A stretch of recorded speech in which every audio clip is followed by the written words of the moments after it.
রহমান রহিম আল্লাহ তাআলার নামে। আলাম নাশরাহ লাকা সাদরাক, হে মুহাম্মদ সাল্লাল্লাহু আলাইহি ওয়াসাল্লাম, আমি কি তোমার জ্ঞান ধারণের জন্য তোমার বক্ষ উন্মুক্ত করে দেইনি?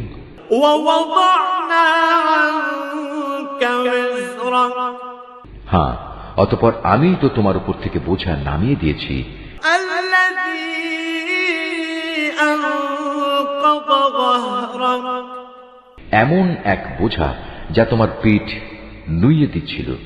ওয়া রাফা'না লাকা যিকরাক, আমি তোমার স্মরণকে সর্বোচ্চ আসনে প্রতিষ্ঠিত করেছি। ফাইন্না মা'আল উসরি ইউসরা, অতঃপর কষ্টের সাথে অবশ্যই আরাম রয়েছে।